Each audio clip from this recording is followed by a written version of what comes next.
आत्मा में नहीं आए हैं, तो अनुभव आत्मा कर रहा है या मन कर रहा है? मन कर रहा है। यही आपकी बात गलत हो गई। क्यों? हाँ हाँ,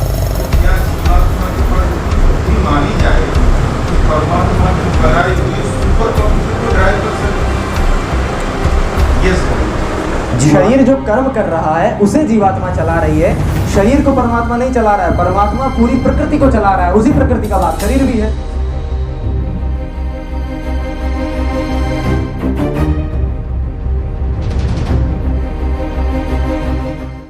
हमारे सनातन धर्म में 3 कॉन्सेप्ट हैं, एक परमात्मा, एक जीवात्मा, एक प्रकृति तत्व। यानी जो प्रकृति है, ये जो मटेरियल है, फिजिकल मटेरियल है, ये जिस फंडामेंटल स्टेज से बना है वो प्रकृति तत्व है। परमाणुओं से भी अधिक सूक्ष्म तत्व कहा गया है प्रकृति तत्व। ये ठोस चीजें हैं। मेरा शरीर जो है ये भी प्रकृति है, इसके अंदर जो हार्ड मांस है वो भी प्रकृति है। लेकिन मैं जो बोल रहा हूँ, जो कॉन्शियस बीइंग हूँ, मैं जीवात्मा हूँ जो शरीर को चलाता है, और जो इस संपूर्ण ब्रह्मांड के सिस्टम को चलाता है वो परमात्मा है। तो ये वेद का सिद्धांत है। अब शरीर को चलाने का काम जीवात्मा का होता है या परमात्मा का होता है?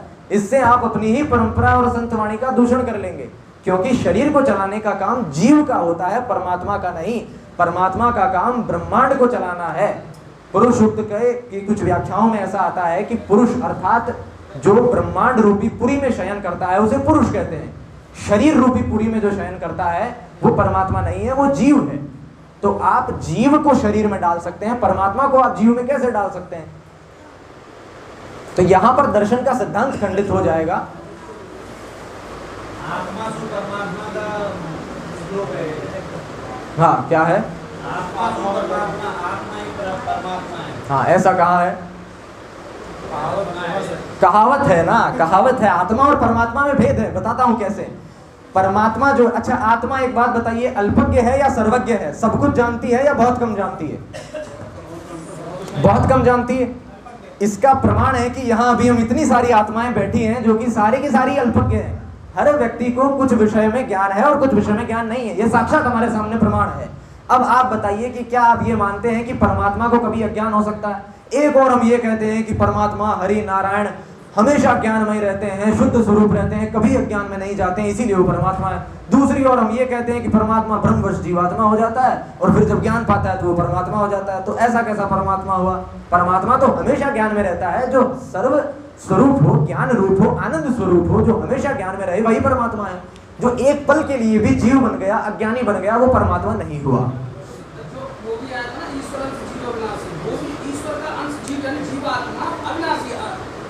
अविनाशी है, आत्मा भी अविनाशी है, परमात्मा भी अविनाशी है, लेकिन दोनों में भेद है। ध्वा सपूर्णा संयोजा ऋग्वेद में एक मंत्र आता है, उसमें बताया गया है कि आत्मा और परमात्मा दोनों के कुछ कॉमन गुण हैं, जैसे कि नाश न होना, अविनाशी न रहना, लेकिन कुछ चीजें उनमें भेद है। जैसे आत्मा अल्पज्ञ है, परमात्मा सर्वज्ञ है। आत्मा दुख में रहता है, परमात्मा कभी दुख में नहीं जाता है। तो आत्मा और परमात्मा दोनों कॉन्शियसनेस है, दोनों चेतना है, लेकिन एक सुप्रीम कॉन्शियसनेस है और एक इंफीरियर कॉन्शियसनेस है। तो कौन रहता है? तो मनुष्य तो शरीर है, शरीर थोड़ी अनुभव करता है। शरीर अनुभव नहीं करता है, शरीर तो टूल है, मशीन की तरह। अनुभव और कर्म अनुभव भोग तो आत्मा कर रही है। आत्मा से युक्त जो शरीर है वह सुख और दुख का अनुभव करता है, ना कि आत्मा और ना के शरीर। नहीं, आत्मा कर्म से आत्मा के साथ में जाता है, साथ में जाता है। अच्छा ये बताइए कि शरीर से मुक्त हो गई आत्मा तो वो परमात्मा बन गई, परमात्मा बन गई ना? मान रहे हैं आप ये? और परमात्मा यदि शरीर छोड़ गया, शरीर के अंदर प्रवेश कर गया, तो वो आत्मा बन गया। यही कह रहे हैं ना आप? आप यही कह रहे हैं ना कि यदि रुकिए, यदि आत्मा ने शरीर को छोड़ दिया, मुक्त हो गया, तो वो परमात्मा बन गया। बाद में मिट्टी हो जाता है। हाँ। मिट्टी है, केवल कर्म भोगता है, लेकिन जो आत्मा और स्वरूप होता है वो उसको जीवंत करता है। जो परमात्मा का अंश होता है वो उसको तो परमात्मा का अंश जीवंत कर रहा है। तो अभी जो मुझसे बात कर रहा है वो आत्मा है या शरीर है, ये बताइए। वो शक्ति परमात्मा की है। तो मैं 2 सवाल पूछता हूँ, उनका उत्तर दे दीजिए। परमात्मा की शक्ति फेल हो जाएगी फिर तो। एकदम क्लियर हो गया। बताओ अभी तो आत्मा का परमात्मा का जीव है, वो पहले तो आत्मा और परमात्मा में डिफरेंस आपकी बातों से ही हो गया है। अभी आपने जो बोला कि भाई परमात्मा का जीव अंश है। अभी थोड़ी देर पहले कह रहे थे ईश्वर वो आत्मा परमात्मा एक है। अभी थोड़ी देर पहले आत्मा में सारे गुण होते हैं, परमात्मा में है। हाँ ठीक है, मैं बात करता हूँ। आत्मा में सारे गुण होते हैं जो परमात्मा में होते हैं, तो आत्मा में अज्ञान कैसे आता है फिर? आत्मा में अज्ञान मन और बुद्धि के वश में होने के कारण से आता है। हाँ, आत्मा में मन और बुद्धि के वश में होने से अज्ञान आ जाता है। यानी परमात्मा में अज्ञान आ गया, मैं ये कह सकता हूँ ना कि आप ही ने कहा आत्मा और परमात्मा एक ही है। मन और बुद्धि परमात्मा फिर तो सारे गुणों से युक्त हो गया। नहीं, परमात्मा जो मन और बुद्धि के इंटरेक्शन में आया तो उसमें अवगुण आ गए, आप ऐसा मान रहे हैं ना? तो किस में आया अवगुण? निर्माण जो होता है वो यादों के स्तर पे, अनुभव के स्तर पे होता है। मैं ये पूछ रहा हूँ कि मन से जो दोष आए हैं वो किस में आए हैं? आत्मा में आए हैं कि परमात्मा में आए हैं? मन से मन के अंदर ही दोष आए हैं, आत्मा में नहीं आए हैं। दोष नहीं आते। तो अनुभव आत्मा कर रहा है या मन कर रहा है? अनुभव ये मन करता है। मन कर रहा है। यही आपकी बात गलत हो गई, क्योंकि मन जो है वो जड़ है भाई। मन प्रकृति से बना है, मन जड़ है। मन अनुभव नहीं कर सकता है, मन निर्जीव है।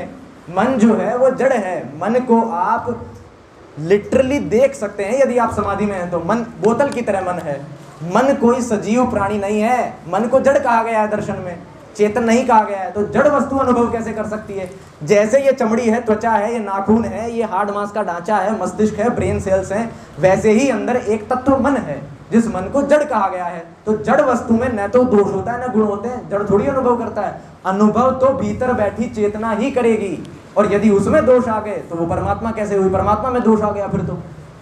और यदि आप ये कहें कि शरीर में प्रवेश करने के बाद आत्मा में दोष आ जाते हैं, तो फिर श्री कृष्ण की परमात्मा जो परमात्मा है वो भी तो शरीर में प्रवेश कर गए, तो क्या उनमें दोष आ गए? यदि परमात्मा शरीर को छोड़ देता है, मतलब आत्मा शरीर को छोड़ देती है, तो वो परमात्मा बन जाती है। तो परमात्मा शरीर में आने के बाद भी तो जीवात्मा बन जाना चाहिए। फिर अगर मन से दोष आए तो वो तो परमात्मा की ताकत से ऊपर हो गया ना मन तो। हाँ, आत्मा तो परमात्मा का तो जीव और ईश्वर को आपको अलग अलग ही मानना पड़ेगा, क्योंकि परमात्मा की यदि आप भक्ति करते हैं, परमात्मा को आप आनंद स्वरूप मानते हैं, सर्व समय कालातीत और ज्ञान स्वरूप मानते हैं, तो आपको मानना पड़ेगा कि परमात्मा में कभी दोष नहीं आता है। जिसमें दोष आता है वो पूरी कहानी अलग है, वो पूरी पिक्चर अलग है। आप और मैं जो ये अज्ञान के बीच अभी बहस कर रहे हैं, ये इस बात का प्रमाण है कि हम परमात्मा के अंश नहीं हैं, हम परमात्मा से अलग हैं। परमात्मा की और हमें बढ़ना है, परमात्मा से हमें ज्ञान लेना है। हम परमात्मा नहीं है। यदि हम परमात्मा होते तो शायद अभी हम इस बात पर चर्चा नहीं कर रहे होते, हम तृप्त होते। परमात्मा के ज्ञान कहते हैं कि योग दर्शन में पूरा अष्टांगिक मार्ग है। नहीं, जैसे कोई जगह परमात्मा है तो शरीर में भी तो परमात्मा है। आपने कही ना सर्व जगह। हाँ, शरीर में जीवात्मा है, परमात्मा भी है। परमात्मा तो शरीर के बाहर भी है, अंदर भी है, पर इस शरीर को जो चला रहा है वो जीवात्मा है। जैसे ये बोतल है तो बोतल में पानी है, लेकिन एयर भी तो है, पर हम इसमें से पी रहे हैं तो जल पी रहे हैं। तो शरीर में जीवात्मा भी है, परमात्मा भी है, लेकिन परमात्मा शरीर को कंट्रोल नहीं कर रहा है। वो तो जैसे इस टेबल में है, इस किताब में है, वैसे ही मेरे शरीर के अंदर भी है उसे, लेकिन मेरे शरीर से कोई लेना देना नहीं है। मेरे शरीर को जो नियंत्रण कर रहा है, जो भी बात कर रही है, वो चेतना है, वो मेरी जीवात्मा है। अच्छा, ये बताइए, जी वैसे मान लीजिए केवल हाँ हाँ, परमात्मा की सबसे बेहतरीन रचना कौन सी है? सबसे साइंटिफिक मनुष्य ही कही जाती है। मनुष्य का शरीर ही हाँ कहा जाता है। जी। तो सबसे गिनती ज्यादा इसी में लगी होगी बनाने हम्म। प्रूफ है वो। हाँ प्रूफ है। एक प्रश्न ये है, क्या जीवात्मा के पास इतनी बुद्धि है? आपने कहा कि अल्पज्ञ है, हाँ हाँ, तो क्या जीवात्मा के पास इतनी बुद्धि मानी जाए कि परमात्मा की बनाई हुई सुपर कंप्यूटर को ड्राइव कर सके? यस है। जीवात्मा के लिए ही परमात्मा ने शरीर का निर्माण किया, तो परमात्मा में इतनी बुद्धि भी है कि ये जीव जिसे चला सके, मुझे वैसी ही मशीन बनानी है। परमात्मा ने हमारे लिए ये मशीन बनाई है, तो वो परमात्मा तो मूर्ख होगा जो ऐसी मशीन बना देगा जिसे हम चलाना ही नहीं जान रहे हैं। तो परमात्मा ने एक उद्देश्य के कारण बनाई है, ऐसा नहीं अपनी पावर दिखाने के लिए ऐसी चीज बना दे जिसे हम चला ही ना पाए। परमात्मा ने उपकार कर दिया, आपने कोई खोल करके दे दिया, उसको कोई दुरुपयोग करे, सदुपयोग करे, कर्मेंद्रिय, ज्ञानेंद्रिय, बुद्धि और ये सारी स्वतंत्रता जो कर्म करने की दी है वो तो हमें दी है ना। जीवात्मा जब सुषुप्ति अवस्था में पहुंच जाता है, जागृत सुषुप्ति, जी, तब वो किसी भी प्रकार के कर्म करने को, यानी कि जीवात्मा का लिंग है जो इच्छा कर सके, जी, अवस्था में पहुंचता है तो वो इच्छा रहित हो जाता है। जी तो बिना इच्छा जीवात्मा किए शरीर में कोई हरकत नहीं हो सकती। दिल की धड़कन इस आधार पर चलती है, जीवात्मा तो सोया हुआ है। ऐसा कौन है जो फिर हमारे दिल को धड़का रहा है? जीवात्मा जब सुषुप्ति अवस्था में जाती है, इसका आपका अर्थ है जब मनुष्य नींद में होता है तब। जब मनुष्य नींद में चला जाता है, हाँ, हाँ। गहरी सुषुप्ति अवस्था में, जागृत स्वप्न सुषुप्ति, और वहाँ किंचित कर्म करने का सामर्थ्य नहीं रखता। आप नींद की ही बात कर रहे हैं ना, स्लीप की? नींद के भी और आगे की अभी तुरिया में जाइए। हाँ हाँ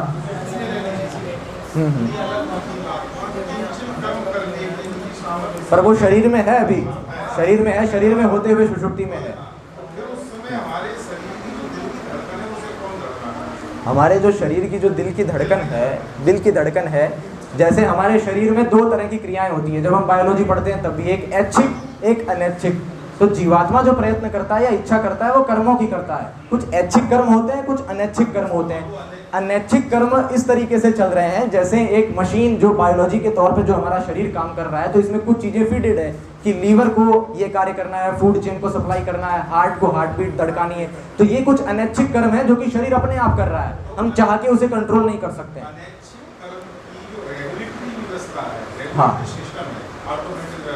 हाँ हाँ उसे ऊर्जा और चेतना तो जीवात्मा से मिल रही है, लेकिन वो रेगुलेशन डीएनए में जो कोडिंग हो रखी है उससे हो रहा है। जी व्यवस्था को स्थापित किसने किया? स्थापित तो परमात्मा ने ही किया। हाँ हाँ परमात्मा ने किया। एक एटम को भी ड्राइव करता है। हाँ हाँ तो हमारी जो रेगुलेटरी व्यवस्था है वो ठीक ऐसे ही काम करे, इसके लिए वो वहाँ पर भी अपनी सत्ता को बनाए रखेगा। हाँ हाँ हाँ हाँ तो ये इससे ये नया स्तर निकल के आता है कि शरीर को केवल जीवात्मा नहीं चलाता, शरीर को जीवात्मा प्लस परमात्मा की रेगुलेटरी व्यवस्था नहीं चलाता। इसमें एक और वितर्क आएगा। एक बार मैं ये उत्तर दे देता हूँ। शरीर जो कर्म कर रहा है उसे जीवात्मा चला रही है, शरीर को परमात्मा नहीं चला रहा है। परमात्मा पूरी प्रकृति को चला रहा है, उसी प्रकृति का भाग शरीर भी है। तो शरीर, जब हम बात शरीर की स्पेसिफिक करते हैं तो हम इस आर्गुमेंट को नहीं ले सकते।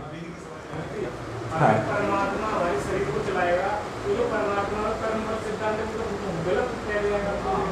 मैं यही चाह रहा हूँ जो ये फिजिकल व्यवस्था है, आँखों पर देखना, शरीर में न्यू सेल्स बनना, ये अब जो हमारी इच्छा है, इसी शरीर से हम इच्छा करेंगे, किसी कर्म की करेंगे। हाँ नहीं सही कह रहे हैं वे कि जो कर्म करेंगे, जो हम इच्छा से करेंगे वो जीवात्मा कर रही है। लेकिन चाहे शरीर हो, चाहे कुर्सी हो, टेबल हो, ये कुर्सी भी सस्टेन कर रही है तो इसके अंदर भी एटम में न्यूक्लियर रिएक्शंस हो रही है। वो सारी चीजें परमात्मा रेगुलेट कर रहा है। वही चीजें शरीर के भी सेल्स में परमात्मा रेगुलेट कर रहा है। अवस्था में तो शरीर का किंचित मात्र कर्म करने का वो रहता ही नहीं सामर्थ्य। जो क्रियाएं चल रही है वो परमात्मा के द्वारा। मैं समझ गया। हमारे लिए स्पेशल बात है, ये सभी को समझ रहे हैं। जी एक जो आपने बोला है ना, ये तो स्वाभाविक है क्योंकि परमात्मा पूरी सृष्टि चला रहा है, तो वो तो शरीर वो वहाँ उस समय थोड़ा बहुत मिस हो रहा था कि शरीर को नहीं चला रहा।